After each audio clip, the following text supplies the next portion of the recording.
খারাপ কাজ করে নাই, টাচ করছে, এটা মিথ্যা। কিন্তু আসলে এইসব কিছুই না। পুলিশের সামনে এভাবে মারধর করা হচ্ছে এক মাদ্রাসা শিক্ষককে। অভিযোগ, নিজ প্রতিষ্ঠানের ছাত্রীর শ্লীলতাহানির চেষ্টা করেছেন তিনি। সামাজিক মাধ্যমে এই ভিডিও প্রচার করে বলা হয় অন্য আরেক ছাত্রীকে কুলে তুলে ওজন করেছেন এই মাদ্রাসার প্রধান শিক্ষক। এরপর ছাত্রীর বাবার করা মামলায় শনিবার শিক্ষক কামরুজ্জামানকে গ্রেফতার করে পুলিশ। সামাজিক মাধ্যমে আলোচনায় আসা এই ভিডিওর সূত্র ধরে সরজমিন জানার চেষ্টা করে ডেইলি সান। এক ভিডিওতে মামলা দায়ের করা ছাত্রী অভিযোগ করেন গোসলখানায় তাকে নোংরা কাপড় ছুঁড়ে মারে ওই শিক্ষক, তুলেন গায়ে হাত দেওয়ার অভিযোগ, জানান নাহিদা নামের আরেক শিক্ষার্থীর উপস্থিতির কথা।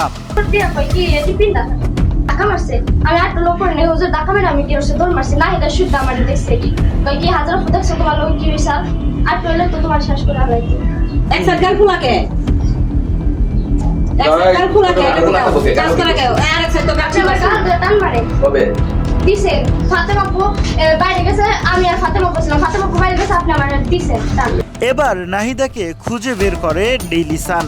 মামলা দায়ের করা ছাত্রীর সেই সহপাঠী জানায় কি ঘটেছিল সেদিন। মানে আমি আর হাজির আপু যে আমরা প্রতি সপ্তাহে তো জামা কাপড় ধুই না, বিছনা চাদর মাদর হেডিতে ধোয়ার দিয়েছিল, এর জন্য আমরা ধুইতেছিলাম। পরে হুজুরে জামা কাপড় ভিজাইছিল, পরে হেডিও ধুইছিলাম। হেডি সব আমি ধুইছিলাম, কিন্তু ওই সেরি কইছে ওই সেরি বলে ধুইছে, ওই সেরি বলে ন্যাকটা ফিকা মারছে, তাই না ফিকা মারছে। কিন্তু আসলে এইসব কিছুই না। হুজুর বলছে এই ধরেন এই যে ন্যাকড়া, এই ন্যাকড়াটা ঘরটা মুছছে। পদ্মা সেতু, মেট্রো রেল এবং এলিভেটেড এক্সপ্রেসওয়ে নির্মাণের গর্বিত অংশীদার বসুন্ধরা সিমেন্ট। এছাড়া সে জানায় মাদ্রাসায় তাকে আটকে ভয়ভীতি দেখিয়ে নেওয়া হয় ভুল বক্তব্য, যা সামাজিক মাধ্যমে প্রচার করেন মামলা দায়ের করা ছাত্রীর স্বজনরা। নাহিদা জানান শিক্ষকের সাথে তার এমন কিছুই ঘটেনি। যে কালকে যখন আমি হলে পরীক্ষা দেই, তখন ওনারা ব্যাগ জাত গোষ্ঠী আইসা আমার এক রুমে আটকে বলছে যে পুলিশ আইব, হাসা কথা যদি না কাও পুলিশ আইব, দইরা লই যাবো, মাইরা লাগবো, গুলি করবো, হেঁটে কইতেছে। পরে আমি অনেক ভয় পাইছিলাম, ভয়ে অনেক কাঁদছিলাম। আমি এই মিথ্যা কথাটা বলছিলাম যে হুজুর আমাদের তুলছালো আমাকে। মানে ওনারা বলছিল যে তোরে বলে তুলে তুলছালো বলে, আমি কি সত্যি কথা কইস নাহলে পুলিশ আয় তোরে ধরে লই যাবে। এর জন্য আমাকে বাড়ির মানুষ কেউ আমি দেখছিলাম না, এর জন্য আমি অনেক একা ছিলাম। ম্যাডামরা বাইরে ছিল, আমার একলা করে আটে নিয়ে আমার এটি করাইছে। রবিবার সাভারের দারুল কোরআন বাহারুন্নেসা কমলপুর মহিলা মাদ্রাসায় গিয়ে পাওয়া যায় অভিযুক্ত শিক্ষকের স্ত্রীকে। অভিযোগের সত্যতা জানতে চাইলে বলেন মিথ্যা ঘটনা ঘটিয়ে মাদ্রাসা বন্ধের পায়তারা করছে একটি মহল। এটা মিথ্যা।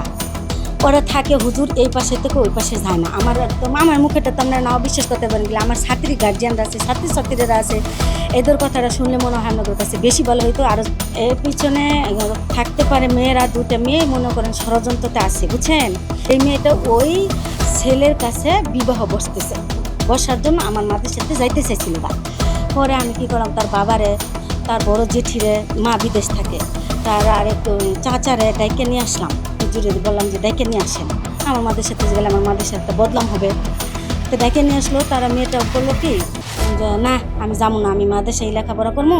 ঘটনার মধ্যে এতটুকুই করছে, কিন্তু ওই দুইটা মেয়ে বানোয়াট করে কয়া একটারে মনে করেন যে কয় আমরা এরকম নকশা সাজামু, তাহলে আমার মাদেশায় পড়া লাগবো না, কোনো মাদেশায় নিব না। আর একটা মেয়েরা মনে করেন কয় তুই যদি না কস তাহলে তোর পুলিশে ধরে নিয়ে যাবো। ডেকে নেওয়ার পরে ধরেন যে ওই জায়গায় অনেক হুজুরে মারধর করছে, রক্ত করছে, আমরা তো ফেসবুকে দেখছেনি। মাদ্রাসার বেশ কয়েকজন অভিভাবকের সাথে কথা বলে ডেইলি সান। শিক্ষক কামরুজ্জামানকে নিয়ে কোনো অভিযোগ নেই তাদের। আমার মেয়ে আজকে মনে করেন 5 বছর ধরে পড়াইতেছে এখানে কমলাপুর, কথা বুঝছেন। আমি আজ পর্যন্ত হুজুরের কোনো ডিউটি মিনিটে আমার মেয়ে আমার আজ পর্যন্ত কয়ও নাই, আর আমিও দেখি নাই। তো ভালো লোক, কিন্তু আমরা কোনোদিন খারাপ দেখি না, উনিও আমাদের কোনো খারাপ চোখে দেখে না। আমরা যদি মাদ্রাসায় প্রতিদিন যাওয়া আসা আছে, কারণ আমাদের বাচ্চা যায়, যদি হ্যাঁ খারাপ থাকতো কোনো মহিলার সাথে না কথাই বলতো, কিন্তু হ্যাঁ মহিলার সাথে কোনো কথাই বলে না, মহিলার সাথে কোনো দেখাই দেয় না। হুজুর ভালো দিকে আমার ফুলারে মানে ভর্তি করাইছি, মানে ব্যবহার আচার ব্যবহার আমার গরিবের লেগে অনেক সাহায্য করে হুজুরে, কিন্তু এই পর্যন্ত আমি কোনো খারাপ দেখি নাই, মানে কোনো রিপোর্টও নাই গা। মাদ্রাসার ওই নারী শিক্ষার্থীর বাড়ি গিয়ে জানা যায় ঢাকা জেলা আদালতে বাবা সহ সাক্ষী দিতে গিয়েছেন ওই ছাত্রী। ফোন দিয়ে শুরুতে দেখা করতে চাইলেও পরে আর ফোন ধরেননি ছাত্রীর বাবা। ছাত্রীর স্বজনরা জানায় কি ঘটেছিল শনিবার। ওরে তো হুজুরে প্রতিনিয়ত ডিস্টার্ব করতোই। কালকে আজকে রাত্রে ওরে হুজুরে শুধু বিছনার শোয়ানে বাকি ছিল, এর জন্য ওই সকাল সকাল ওর বাপের ফোন দিয়া আমাদের সাথে চলে আসছে। যা হয়েছে এটা সমাধানের ভিতরে আসে, আমাদের যা হয়েছে ক্ষমা করে দেন বা মাফ করে দেন, এই এতখানি কথাই আমি শুনছি। তারপর আমি বাসা থেকে বেরোয় আমি আমার বড় ভাই আছে, মামারা আছে, সবাই আমি ফোন দিয়ে অ্যাডজাস্ট করে তারপর আমি এটা বিচারে বসাইছি। তার বিরুদ্ধে আমি আগে পরে কিছু শুনি নাই, কিন্তু মাদ্রাসায় যাওয়ার পরে আমার মামিরা গেছিল ওইখানে, মাদ্রাসার এক ছাত্রীরে জিজ্ঞাসা করছে, ছাত্রী খুব ভয় পাইয়া কান্নাকাটি করে বলছে, ওরে কুলে নিছে, কুলে নিয়ে ওজন মাপে। আপনি যদি কিছু নাই করে থাকেন, যদি আপনার কোনো দোষ নাই থাকে, তাহলে কিসের জন্য আপনাদের আমরা ক্ষমার চোখে দেবো বা আপনাকে ক্ষমা করে দেবো? বারবার গায়ে হাত দেওয়ার অভিযোগ করেন ছাত্রীর নানি। তিনি বলেন অভিযুক্ত শিক্ষক নিজ থেকেই ক্ষমা চাইতে এসেছিলেন তাদের বাড়িতে। আমি জিজ্ঞেস করছি আপনি আসছেন কেন? সমাধানের জন্য। কিসের সমাধান? কয়ে যে আমি একটু করছি, এটার একটু করবার বললাম। কি সমাধান একমাত্র আছে, আপনি বিয়া করবেন? কয় না, এটা নিয়ে ওয়াহে। আমি তাহলে কি সমাধান দিবার রয়েছেন আপনি? কয় না আমি মাপ চাই। মাপের তো এটার তো মাপ নাই। কয় আমি ক্ষমা চাই, আমি মাপ চাই, ভুল হয়ে গেছে, এরকম ভুল হইতেই পারে। তাহলে এটা কি সমাধান? কয় আপনি গো তুই মেয়ের ইজ্জত যাইব। কয় না, আমার এক মেয়ের ইজ্জত যাবো, 1000 মেয়ে খাড়া থাকবো, 1000টা মেয়ে খাড়া থাকবো। আমার এক নাতিনের ইজ্জত গেছে, দেখে মনে করেন না যে আমার 1000 নাতিনের ইজ্জত যাইবার দেবো। আমি খারাপ কাজ করে নাই, টাচ করছে। নাতিন আমার এই বক্তব্য এই কথা বলছে, পোশাক দিচ্ছে টুকরা কাপড়, যে এটা পইরা তুমি বাইরে। ওই শিক্ষকের বিরুদ্ধে শারীরিক নির্যাতনের অভিযোগ তুলেন আরেক স্বজন। ছাত্রী আমার নাতিন তার সাথে খুব বাজে ব্যবহার করছে, তারে জোর করে কুলে নিতে যায়, জবরাজবরি করতে যায়। এটা কি ঠিক? বিছানায় ফেলাই দিছে, তারে ল্যাং মেরে বিছানায় ফেলাই দিছে। তখন তার ছাত্রী তার মায়ের ফোন দিছে যে মা এরকম আমি আর মাদ্রাসায় পড়ুম না, আমার নিয়ে যাও। তো নিয়ে যাতে পরের দিন সকালবেলা তার বাবা নিয়ে আইছে। নিয়ে আসতে দেরি, মানে 5 সেকেন্ডও মনে সম্ভব দেরি হয় নাই, হুজুর তার পিছে আইছে। আচ্ছা হুজুর কি কারণে আইছে পিছে? অবশ্যই তার দোষ আছে, দোষ না থাকলে কি কারণে তার পিছে আইব? আসার পরে বলতেছে যে যা হয়েছে আমার এরকম আপনারা ভুল হয়ে গেছে গা, শয়তান মাথায় চড়ে গেছে গা, ভুল বসতে আমি এই কাম কইরা ফেলাইছি, আমার আপনারা মাপ দেওয়া দেন। আর যা সমাধান, আমি সমাধানে যা কিছু লাগে আমরা করব। আমরা তো সূক্ষ্মভাবে বিচার চাইতেছি, কোনো হুজুর আমার শত্রু না, আমিও তার শত্রু না। স্থানীয় সালিশের ঘটনা জানতে চাইলে বিরুলিয়া ইউনিয়ন পরিষদের সদস্য বিল্লাল হোসেন জানান, সত্য মিথ্যা কিছুই জানা নেই তার। খবর পেয়ে স্থানীয়দের ক্ষোভ থেকে পুলিশের হাতে তুলে দিয়েছেন সেই শিক্ষককে। যাওয়ার পরে যাই দিই অনেক লোকজন, আমি আমার মেয়েটারে জিজ্ঞেস করলাম, আরে যে ফেসবুকের যে কথাগুলা, ওই কথাগুলো আমারও বলছে।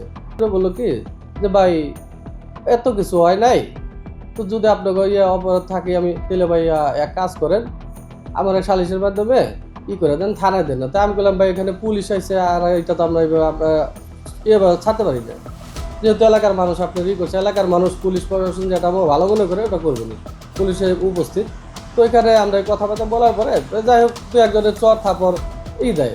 তো সেফটির জন্য আমার সামনে একটা ঘটনা, একটা যদি বড় ঘটনা ঘটে, তখন তো আমার দায়ভার নিতে হবে।